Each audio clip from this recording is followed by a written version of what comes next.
¿Les suena familiar esto? Se invierte un dineral en un programa de capacitación increíble y, meses después, todo sigue igual. Bueno, en este análisis vamos a meternos de lleno en por qué pasa esto tan seguido, y vamos a ver cómo una pieza clave que casi siempre se ignora es la que de verdad falta en el rompecabezas del aprendizaje, la emoción. A ver, esta es la pregunta del millón, la que se escucha en todas las oficinas. Se gastan fortunas, se dedican horas y horas a programas de formación que en papel se ven perfectos, pero al final el resultado es casi siempre el mismo.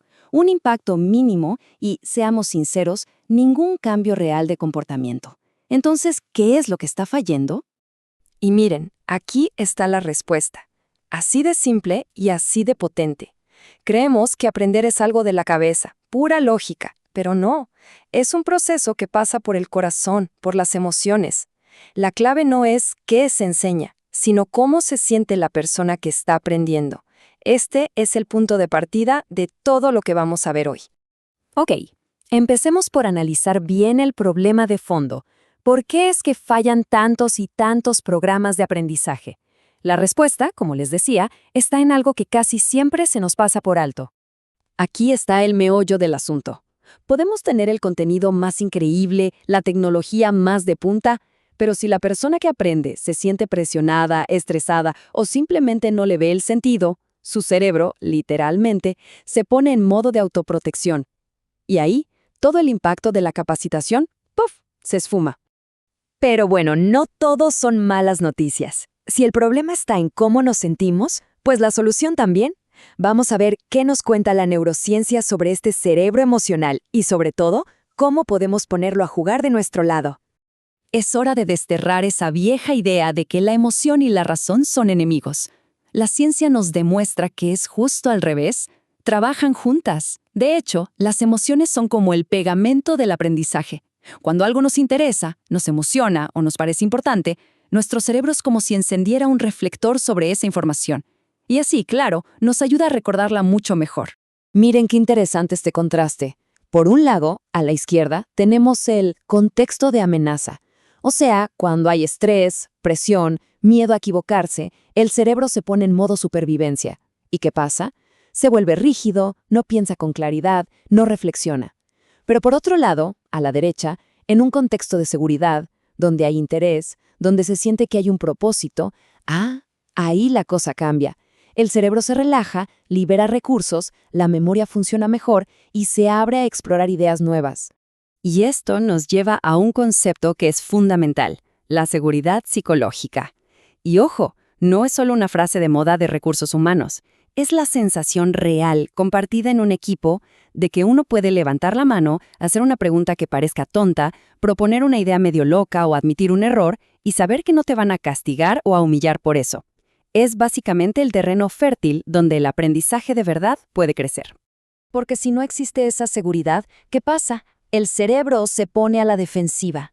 Y el aprendizaje se convierte en un simple ejercicio de supervivencia, memorizar lo justo para pasar el examen y al día siguiente olvidarlo todo. El conocimiento no se integra, no se lleva al trabajo, es como escribir en la arena, la información desaparece con la primera ola. Perfecto, ya entendimos la teoría, el por qué, pero ahora viene lo bueno. ¿Cómo llevamos esto a la práctica? ¿Cómo se diseña una experiencia de aprendizaje que de verdad conecte con la gente? Este modelo nos da un mapa súper claro. Primero, la activación. O sea, desde el minuto 1 hay que generar curiosidad, hay que dejar claro por qué esto es importante. Segundo, la aplicación. El conocimiento tiene que conectar con los problemas y los desafíos del día a día, si no, se queda en el aire. Y tercero, el seguimiento. Un paso clave que casi siempre se olvida, pero que es vital para que lo aprendido no se evapore con el tiempo. Aquí tenemos algunas ideas muy prácticas. En lugar de la típica charla pasiva, ¿por qué no usar simulaciones donde la gente pueda practicar en un entorno seguro? En vez de dar contenido genérico, hay que conectarlo con su identidad profesional, con lo que de verdad les importa. Y quizá lo más importante, cambiar la idea del error, que no sea visto como un fracaso, sino como lo que es, una parte normal y necesaria de aprender algo nuevo. Y aquí, una aclaración súper importante.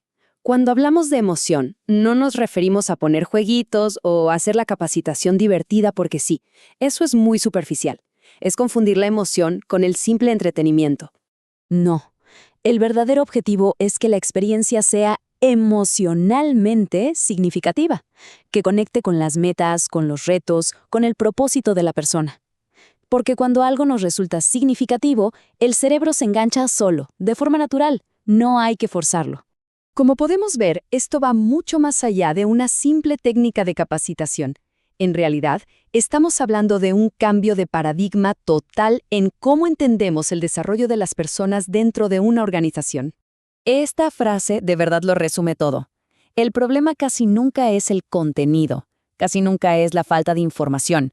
El verdadero problema es que diseñamos experiencias de aprendizaje que van en contra de nuestra propia biología, que ignoran por completo cómo nuestro cerebro realmente aprende y guarda nuevas habilidades. Y esta es la gran promesa, lo más potente de este enfoque. Cuando creamos las condiciones correctas, cuando hay seguridad y relevancia, el alto desempeño deja de ser algo que hay que perseguir a toda costa.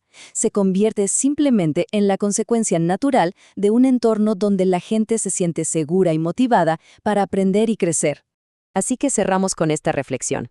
La próxima vez que se piense en una iniciativa de desarrollo, la pregunta clave no es si tiene el contenido correcto. La verdadera pregunta es, ¿está diseñada para el cerebro humano?